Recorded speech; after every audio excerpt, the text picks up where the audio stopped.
ಈಗ ದೇವ್ರ ಎಲ್ಲಾ ಕಡೆ ಇದಾನೆ ಅಂದ್ಮೇಲೆ ನಾವು ದೇವಸ್ಥಾನಕ್ಕೆ ಯಾಕೆ ಹೋಗ್ಬೇಕು?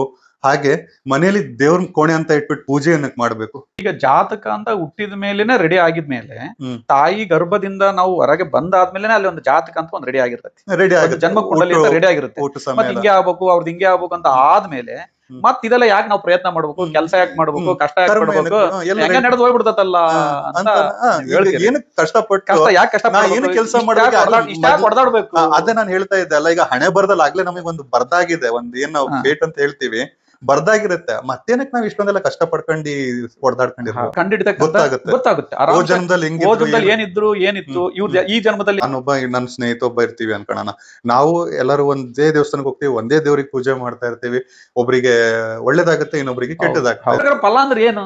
ಫಲ ಅಂದ್ರೆ ಈಗ ಹೋಗಿದೀವಿ, ಒಳ್ಳೇದಾಗ್ಬೇಕು. ಒಳ್ಳೇದಾಗ್ಬೇಕಂದ್ರೆ ಏನ್ ಒಳ್ಳೇದಾಗ್ಬೇಕು? ಈಗ ಒಳ್ಳೇದಾಗ್ಬೇಕಂದ್ರೆ ಒಂದೊಂದ್ಸತಿ ಹಣ ಬೇಕಾಗಿರುತ್ತೆ, ಒಂದೊಂದ್ಸತಿ ಈಗ ಕುಟುಂಬದಲ್ಲಿ ಏನೋ ಒಂದು ಕಲಾ ಇರುತ್ತೆ, ಆ ಕಲಾ ಬಗೆ ಅರಿಬೇಕಾಗಿರುತ್ತೆ, ಸಂತಾನ ಇನ್ನೇನೋ ಇರುತ್ತೆ. ಹೌದು, ಅದು ಅನುಭವಿಸಲೇಬೇಕು.